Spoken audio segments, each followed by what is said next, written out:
কলেজীয়া ছাত্ৰ এজনৰ গাড়ীৰ খুন্দাত মৃত্যু হৈছিল বিৰিঞ্চি দাসৰ।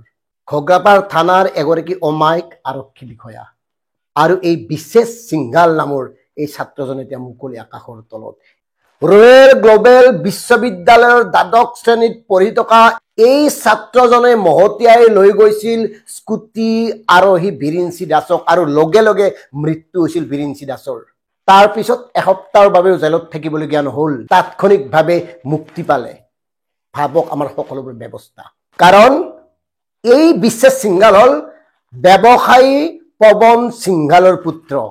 ব্যৱসায়ী পৱন সিংঘালৰ ঘৰ গুৱাহাটীৰ ৱালফৰ্ডত। বেলতলাৰ ৭ নম্বৰ গলিত এসময়ত কয়লাৰ ব্যৱসায় কৰা পৱন সিংঘালৰ বৰ্তমান কাৰ্বন কোম্পানী আছে বৰ্ণিহাটত।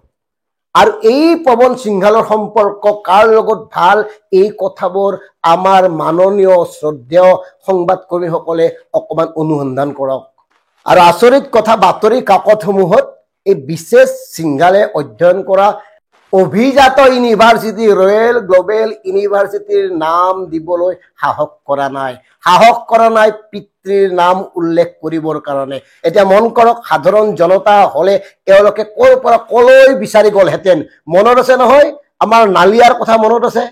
জন্মনি ৰাভাৰ দুৰ্ঘটনাটো যে সাক্ষী দিম বুলি ওলাই আহিছিল আৰু সেই নালিয়া যে মিছা আছিল, সেই কথাটো প্ৰমাণ কৰিবলৈ জপিয়াই পৰিছিল অসমৰ একাংশ ছেটেলাইট চেনেল, যিসকলে নালিয়াৰ গাঁৱলৈ গৈ তেওঁৰ বিষয়ে স্থানীয় ৰাইজে কোনবোৰ বিষয়ত ৰাইজমেল পাতিছিল, কি শাস্তি দিছিল, তেওঁৰ চৰিত্ৰ কেনেকুৱা, এই সকলোবোৰ কথা এক্সক্লুচিভ হিচাপে বাতৰি প্ৰচাৰ কৰিছিল। অথচ এজন আৰক্ষী বিষয়াক এনেকে মহতিয়াই পলায়ন কৰিছিল এগৰাকী ব্যৱসায়ীৰ পুত্ৰই, দ্বাদশ শ্ৰেণীত পঢ়া পুত্ৰই, ৰয়েল গ্লোবেল বিশ্ববিদ্যালয়ত পঢ়া পুত্ৰই। অথচ এই ঘটনাটোৰ অনুসন্ধানমূলক বাতৰি কৰিবলৈ সময় নাই অসমৰ শ্ৰদ্ধেয় ছেটেলাইট চেনেলসমূহৰ। কোনো টুইট এটা প্ৰকাশ কৰা নাই মুখ্যমন্ত্ৰী ডাঙৰীয়াই।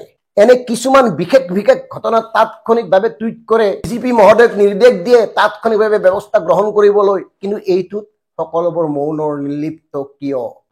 বিৰিঞ্চি দাসৰ কণমানি ছোৱালী এজনী আছে, নগাঁও দক্ষিণ পাটত ঘৰ। অথচ মাজনিশা তেওঁক গাড়ীৰে খুন্দিয়াই পলায়ন কৰা ছাত্ৰজনক দুদিন পিছত আৰক্ষীয়ে ধৰিলে আৰু তাৎক্ষণিকভাৱে তেওঁৰ জামিন মঞ্জুৰ হল। এতিয়া আমাৰ প্ৰশ্নটো হল, বশিষ্ঠ আৰক্ষীয়ে কিয় জামিনবিহীন গোচৰ ৰুজু নকৰিলে এই বিশেষ সিংঘালৰ বিৰুদ্ধে? এগৰাকী সতীৰ্থ আৰক্ষীৰ মৃত্যুত এনেকে তেওঁলোকে ইমান তৰলভাৱে গোচৰ ৰুজু কৰি কিয় জামিনৰ সুযোগ দিলে বিশেষ সিংঘালক? সাধাৰণ মানুহ হোৱা হলে কি হলহেঁতেন? আমাৰ ব্যক্তিগত অভিজ্ঞতা আছে। ৰাজ্যৰ এগৰাকী শীৰ্ষ আৰক্ষী বিষয়াই আমাক ধমক দি কৈছিল যে যিকোনো এটা ধাৰা আমাৰ ওপৰত জাপি দিয়া হ'ব আৰু আমাক জেলত থব। আৰু তেতিয়া আমি কৈছিলো, আপোনালোকে মানুহ হত্যা কৰিব পাৰিব কিন্তু আদৰ্শক হত্যা কৰিব নোৱাৰে। জ্যোতিপ্ৰসাদৰ এই কথাটো কৈছিলো তেখেতক। তাৰ পিছৰ ঘটনাটো মই এতিয়া নকওঁ, পৰৱৰ্তী কেতিয়াবা কম। গতিকে সেইসকল আৰক্ষীয়ে এগৰাকী সতীৰ্থ আৰক্ষীৰ মৃত্যুত কেনেকে জামিন পাব পৰা গোচৰ এটা ৰুজু কৰিলে? কিয় কৰিলে? ইয়াৰ তদন্ত হবনে? কিয় এইবিলাক অনুসন্ধান কৰা নহব যে বিশেষ সিংঘালে ৰাতি কি কৰিছিল? আমাৰ হাতত পৰা তথ্য মতে তেওঁ গণেশগুৰিত নিশা পাৰ্টি কৰিছিল এখন হোটেলত, আৰু তাৰ পৰা তেওঁলোকে ৰাষ্ট্ৰীয় ঘাইপথলৈ ফুৰিব গৈছিল দুই সতীৰ্থৰ লগত। আৰু ফুৰিবলৈ গৈ ঘৰলৈ উভতি অহাৰ সময়ত তীব্ৰবেগী চুইফ্ট ডিজায়াৰখনৰ খুন্দাত মৃত্যু হৈছিল আৰক্ষী বিষয়াজনৰ। আৰু এই চুইফ্ট গাড়ীখন পঞ্জীয়ন হৈ আছিল TP ট্ৰেডাৰ্ছৰ নামত, যাৰ অস্তিত্ব বৰ্তমান বশিষ্ঠৰ ৭ নম্বৰ গলিত নাই। এই বিশেষ সিংঘালৰ বিৰুদ্ধে কিয় অনুসন্ধান কৰা নহব? কিয় তাৎক্ষণিক ব্যৱস্থা গ্ৰহণ কৰা নহব? কোনে তেওঁক লাইচেন্স ইছ্যু কৰিছিল? তেওঁ লাইচেন্স পাব পৰাকৈ তেওঁৰ বয়স হৈছিল নে? দ্বাদশ শ্ৰেণীত পঢ়ি থকা এজন ছাত্ৰই ৰাতি কোনখন হোটেলত কি কৰি আছিল এই তথ্যবোৰ ৰাজহুৱা কৰা হ'বনে? তেওঁ কলৈ গৈছিল? তেওঁৰ লগত থকা বন্ধুজন কোন আছিল? তেওঁলোকে ৰাষ্ট্ৰীয় ঘাইপথলৈ কিয় গৈছিল? আহোঁতে কেনেকে হল? এই কথাবোৰ জানিছো, দেখিছো, কিন্তু তাৰ পৰৱৰ্তী সময়ত সকলোবোৰ আন্ধাৰ, সকলোবোৰ মৌন, সকলোবোৰ নীৰৱ। আচৰিত কথা, সংবাদ মাধ্যমসমূহে ইয়াৰ অনুসন্ধানমূলক ফলোআপ বাতৰি কৰা নাই। সাধাৰণ মানুহৰ ঘটনা হলে গমে পায় নহয়, মাক দেউতাক আত্মীয় কুটুম কিমানক বিচাৰি ফুৰে। এইজনে পিতা পুত্ৰৰ ফোন কলটোৰ কথাটোৱে চাওকচোন, কাক কাক তেওঁলোকে সুধিব যোৱা নাই। অথচ এই কথাটো বেছি গুৰুত্বপূৰ্ণ আছিল নে, সেই কথাটো আপোনালোকে নিজেই বিচাৰ কৰক।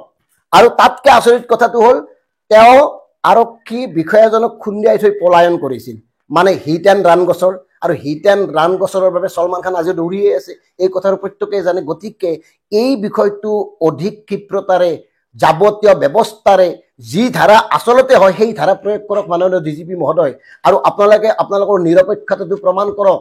আৰু শেষত মাননীয় মুখ্যমন্ত্ৰী ডাঙৰীয়া, এই আৰক্ষী বিষয়াজনৰ মাতৃ আছে, কণমানিৰ ছোৱালী এগৰাকী আছে, সৎ আছিল মানুহজন, মানুহে তেওঁক মৰম কৰিছিল, ভাল মানুহজন এনেকে নোহোৱা হৈ গ'ল।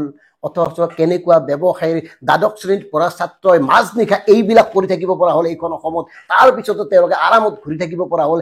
এনেকে যদি হৈ থাকে অনাগত সময়ত কি পৰিৱেশ, কি পৰিস্থিতিৰ সৃষ্টি হ'ব পাৰে এইখন অসমত, অলপ চিন্তা কৰক ডাঙৰীয়া। ধন্যবাদ।